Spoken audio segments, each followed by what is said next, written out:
po ay sa Ilonggo at ang wika po ay Hinigay nun, pero dahil ang accent at ang vocabulary na yun ay very particular sa mga Ilonggo, na-identify agad natin kung ano ang kanilang grupo na kinagbibilangan.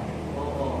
So, halimbawa, kapag Cebuano ka, meron din namang sariling set ng vocabulary ang mga Cebuano. At sa kanila lamang matatagpuan yun. Di ba? So, kaya nga, minsan nakakalungkot sa social media na minsan pinagtatawan nila yung mga Cebuano, porket matigas ang pagkakabigkas o hindi maganda pakinggan. Para sa iba, yung pronunciation ng mga Cebuano as if na ang baba-baba na ng tingin nila.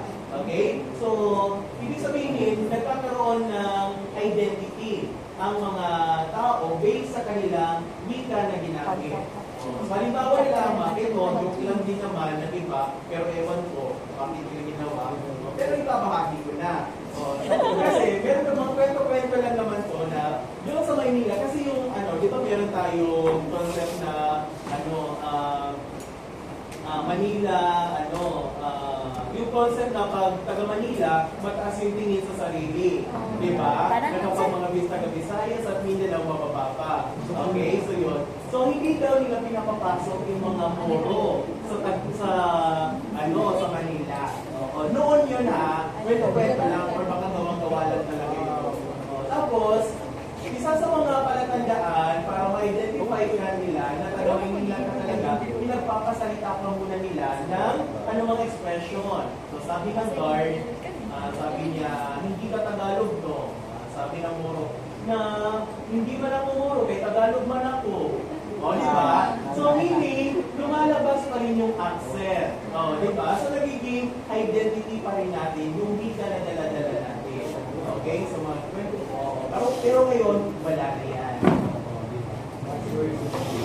Mga gawa-gawa ko lang talaga yun. Sige. Okay, next, number 6. Okay. Ang wika ay luklukan. Luklukan. Okay? Ang wika ay luklukan ng panitikan. Ang wika ay luklukan ng panitikan. Ibig sabihin literature. Sa kanyang artistikong gamit. Sa kanyang artistikong gamit.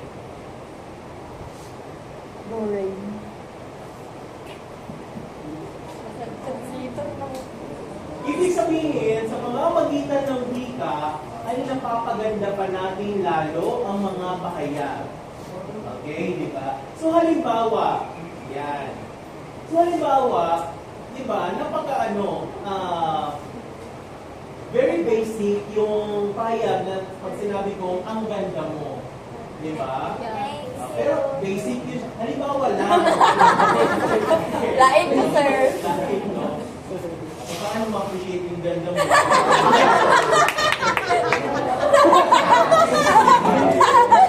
Ratatata na, sir.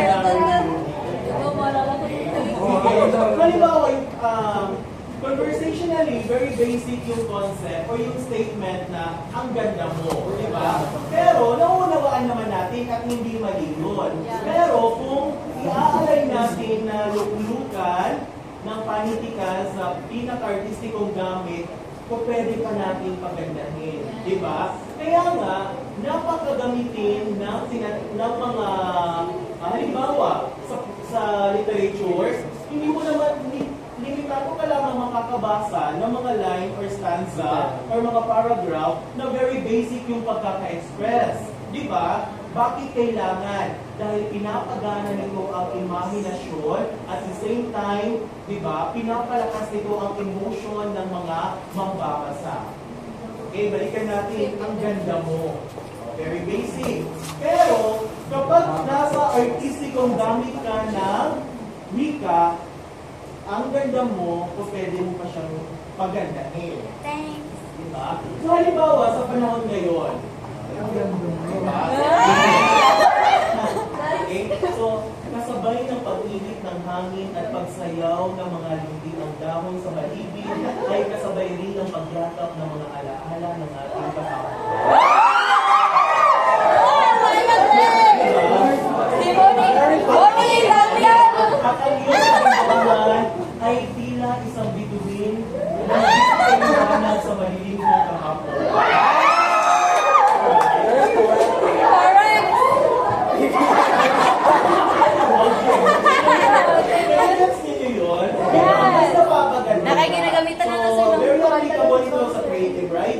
pagsulat ng tula, or story, Sorry, ako, ikaw lang creative po. non-fiction novels, and sci-fi. Period.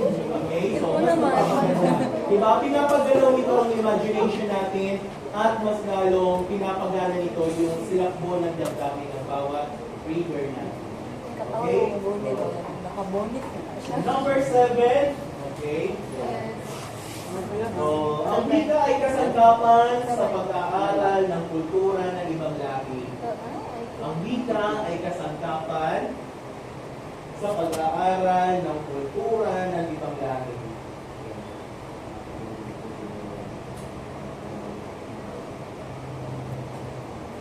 Again, ang wika ay kasangkapan sa pag-aaral ng kultura ng ibang lahi. Okay, so yun. So halimbawa, sa field ninyo, kasi nga nasa sociology kayo, so gusto nyo pag-aralan yung panlipunang kalagayan or mga social factor kung bakit patuloy pa rin kino-consider na ma-marginalize ang mga pangkat ng mga badyaw. Okay? So ngayon, bago ninyo ma-identify kung ano ang mga social factor na yun, baka meron silang mga cultural na mga gawain, syempre gagamitin ninyo ang wika para makuha yung mga datos or data na yun. Diba? So, halimbawa, kapag gagawa kayo ng mga pananaliksik, okay, so instrument natin ang wika para makagather ng data. Kung hindi man kayo mag-interview, o pwede naman sa pamahang survey. Okay, di ba? Kasulat na paraan. Okay, so yun ang sinasabi natin. Nag-gets yung number 7? Yes, sir. Correct. Okay. So number 8, very basic. Ang wika ay tagapagbigkis. Tagapagbigkis ng lipunan. Bigkis. Connect. Okay? So, yun. Paulit-ulit, sa kabila ng pagkakaiba-iba ng ating pinagmulan, ng tradisyon, ng kultura na meron tayo, paniniwala, kapag meron tayong wika na ginagamit, ay nagkakaunawaan tayo. At ang pagkakaunawaan na yun ay tungo sa pagkakaisa ng bawat mamamayan. Yun lang, pinagbigkis, pinag-unite. Okay? So yun yung iba't ibang kahalagahan ng wika. Okay, nakukuha? Yes, sir. Correct, sir. Yes, sir. Okay. Question. None. Okay. If wala, dumako naman tayo sa ano nga ba ang kalikasan ng wika? Kung kanina kahalagahan, ngayon naman kalikasan. Nature ng wika.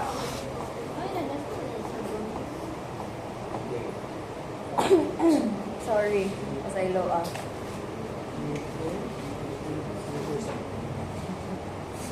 Okay, number 1 is ang nature ng wika ay pinagsama-samang tunog. Medyo may ano lang din sa previous na discussion natin based sa phonology. Pinagsama-samang tunog. Okay? Hindi na natin siya i-broken ha, kasi alam naman natin na ang wika ay nagsimula talaga sa mga tunog. Okay? So yun ang first nature ng wika, kalikasan na wika, pinagsama-samang mga tunog. Okay? Number 2, may dalang kahulugan. So, ang bawat salita na ginagamit natin, formal man o informal, ay may dalang kahulugan. Okay? Yan. So, halimbawa, kung mapapekimon man yan siya, mapanedimon man yan siya, okay, lahat ng yan ay may kahulugan dala. Okay? Kahit na yung expression na ouch, alam natin nasaktan, di ba? So, may kahulugan. Okay. Yan. Number 3, may grammatical structure. May grammatical structure. Grammatical. Structure. Grammatical, pwede siyang G-R-A-M-A-T-I-K-L, then I-S, T-R-A-K-T-U-K-T-Y-U-R. Is structure. My God. My God. So, may grammatical structure, ibig sabihin, yun yung ginamit natin na mula phonologia, mula morphologia, syntax, semantics, pragmatics, and so on. So, may structure siya. Okay? Number 4, sistemang oral-oral. Oh. What's up, sir? Oral, oral. Sistema. Oral, oral.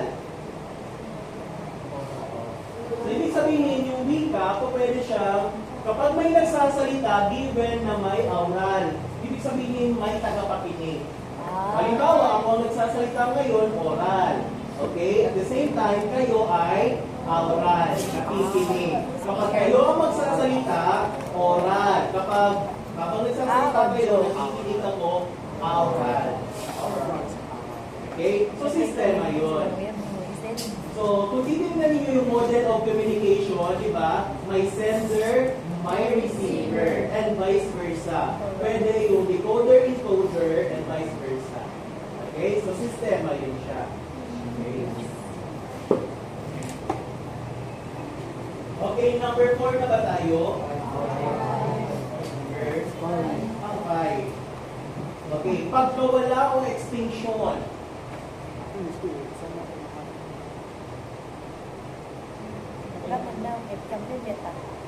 Extinction. Okay.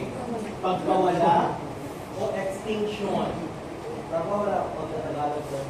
Ang Tagalog ay na alam mo yung mga salita wala yung Tagalog. Yes, very good. Ibig sabihin, ang wika pala ay kung pwedeng mawala, kung pwedeng mamatay. So, halimbawa na lamang ng wikang Latin. Di ba?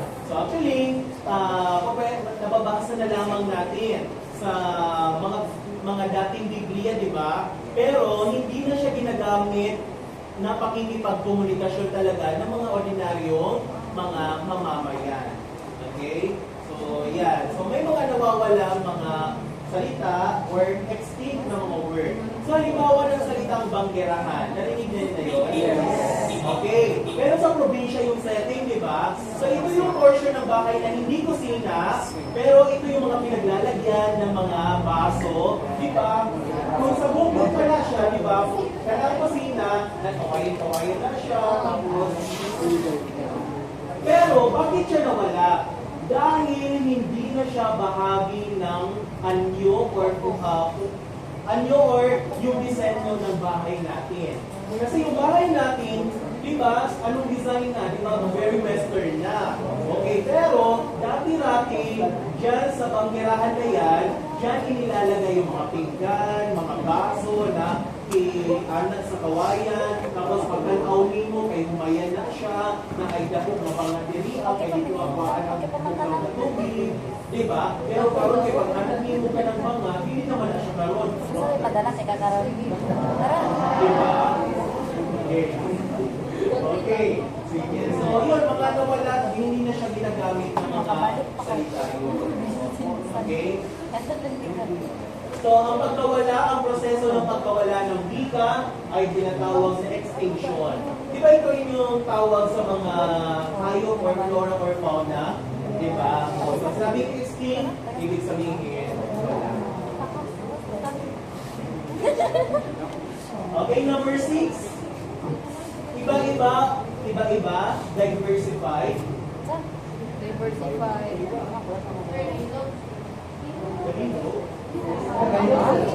Kaya binukulihukan lang po. Ako mga sino. Binukulihukan lang po. Ngayon mo ko na guys. Aftershocks. Bye, sir!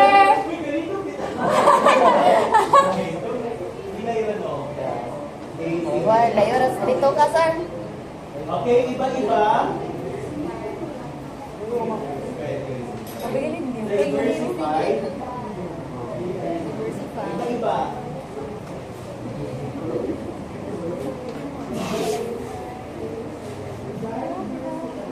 Diversified. Or pang natutubo. Ano ba na? Or indigenous. Indigenous. Ano na pa mga maalala sa mga pasalisons?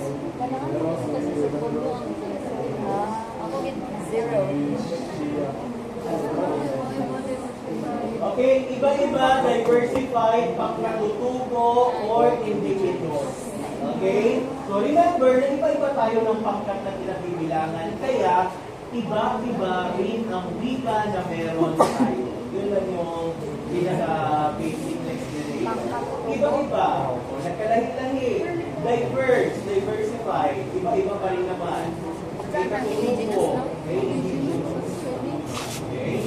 Halimbawa, ng concept ng ID, indigenous peoples, di ba? So, dahil iba-iba sila ng community, meron na silang iba-ibang ikat na ginagamit. Indigenous.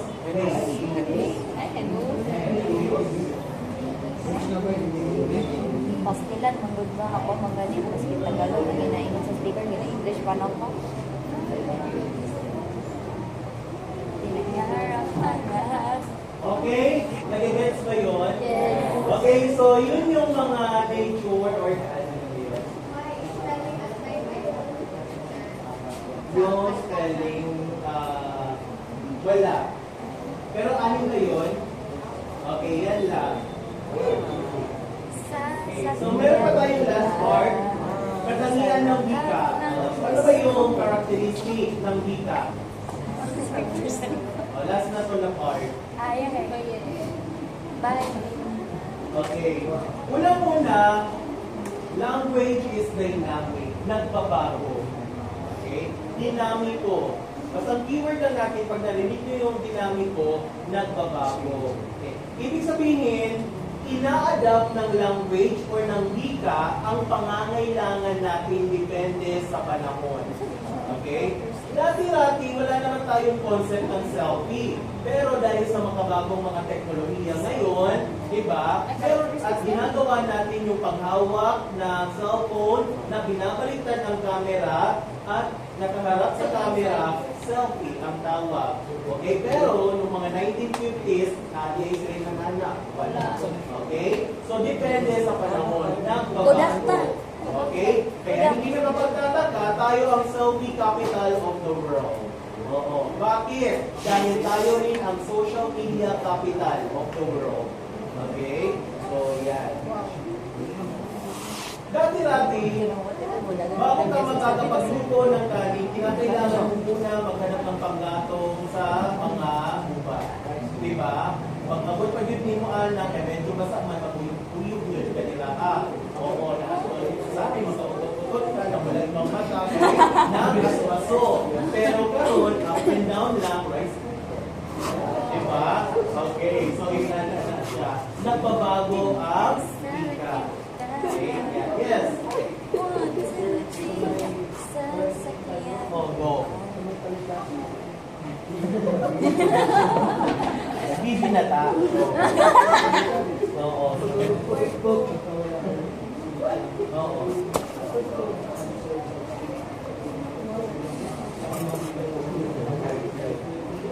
Yes. Oo. Which is napapalitan siya. Okay? So very good. Tama yung kanyang analysis doon, no? Na, kasi yung concern niya, doon sa katangian ay doon sa nature ng wika, nabanggit kasi natin na pwedeng ma-extinct ang wika. So ngayon, pwede rin siyang connected siya doon sa concept ng dynamic. Dahil nagbabago ang wika, depende sa lipunan or societal needs natin, may nawawala, ngunit may naidaragdag. Okay? So halimbawa, ng salitang reef. Diba? From the word pero tinatanggap na siya at ibabahagi na siya ng Oxford Dictionary. Tama? Yung salitang pili. Diba? Inadapt na rin siya. Okay. So may mga bagong expression. Depende sa pangangailangan. Especially sa panahon natin ngayon. Dahil babad tayo sa social media, ang dami-dami nating nalilikhang mga salita. Sigma. Ano? Correct check. Halimbawa, Nagawa mo yung mga junior sigma. ano yung sabihin nun? Correct. So, kumbaga, no?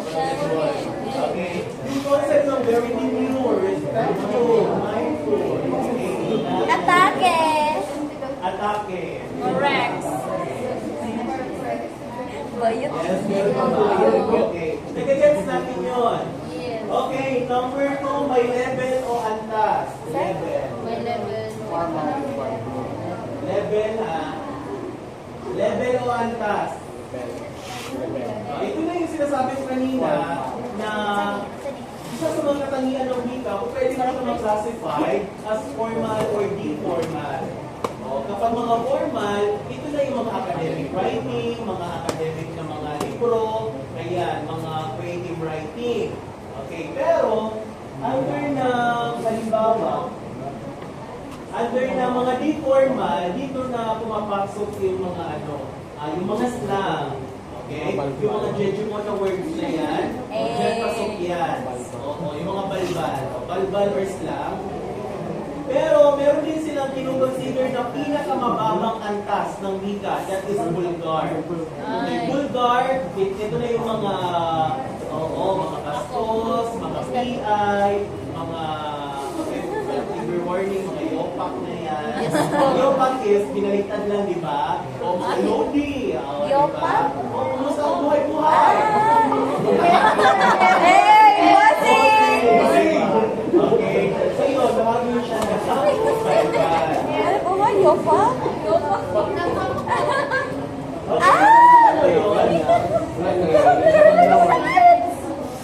Okay, Kurt, ang wika ay komunikasyon. Very basic. Nagigets natin. Number 3, wika ay komunikasyon. Ang wika ay natatangi. Very unique. Okay? Another na? So, ito yung sinasabi ko na walang wika na ang lahat ng wika ay may perfectong sistema. Okay? Hindi ko po pwede na porket Tagalog yan, mas mataas. Porket Tagalog yun na gumagamit, ang Tagalog-Israel na gumagamit yan, mababa. So, walang wikang superior, walang inferior. Okay? So, lahat ng wika Malipayin kita step. dahil matabang talaga ang kalikunan sa kailangan ng mga Number 5, magkabuhol ang wika at kultura. Magkabuhol. Number, ano yun siya? Five na! Number 4, ang wika ay natatangi. Number 5 ay magkabuhol ang wika at kultura. So, hindi mo pwede na kultura lamang, hindi mo pwede na wika lamang. Laging connected, interconnected, magkaugnay ang wika at kultura. So, halimbawa, yung sinabi ko, di ba? Halimbawa, ngayon, nakikita natin, kaya meron tayong tinatawag na hijab dahil bahagi ng kultura nila ang pagsusuot ng hijab. Okay? Pero kapag tinanggal yan siya, at hindi na nila ginagamit ito, wala tayong tatawaging hijab. Okay. So yun, kung pwede siyang papasok na yung concept ng pagka-extinct ng wika dahil hindi na ginagamit sa kanilang kultura. Okay? So yan. Number 6. Last na yan. Yay! Number 6, gamit ang wika sa lahat ng uri ng disiplina. Ginagamit ang wika sa lahat ng uri ng disiplina. Discipline. Disiplina o profesyon. Disiplina o profesyon. Bye. Yes. Ay, wala. Okay, ginagamit ang wika sa lahat ng uri ng disiplina at profesyon. Okay? Bawat discipline or field of specialization o di naman kaya profession ay may set of expression na tinatawag. Halimbawa, kapag chemist ka, may particular kayong set of expression na sa chemist lamang. Okay, composition, matter, protons, neutrons, atoms, mass, okay, depende. Pero pagdating mo naman sa sociology na profession, okay, papasok na tayo ngayon sa social status, social stratification, may mga division, di ba? Part of mga society, family, okay, lahat. Pagdating mo naman ang Filipino profession, pagdating mo na yung mga problema, morphologia, okay. Pagdating mo naman ng accountant, maririnig mo yung balance, credit, debit, diba? Okay, ng tax, at ng iba pa. Okay. Okay? So may set of expression depende sa profession. Okay? Nagigets mo yun? Yes, sir. Okay, so ngayon pa lamang sinasabi ko sa inyo na mag-aral, mag-study, based sa ating napag-usapan. Yes. Mula first hanggang dito, ha? Hanggang sa katangian ba yan? Okay, katangian lang dito. Sa katangian na lang. Hanggang katangian lang. Mula kahulugan ng wika hanggang katangian. Ano? Prelim. Tatapusin muna natin yung tatlong module. Module 1 pa lang tayo. Sir, next week naman ang birthday. Usually hindi naman sinusunod yan. Sir, champion lang eh, sir. Ano? Champion din lang. After lang yun ng 25. Oh. Kasi hindi naman yung mag-justify yung major. Yung pieces, yung final output. Okay? Okay, question clarification. Okay, wala. Again, paalala. Prepare for your first long quiz. Please daw. Okay, grade everyone.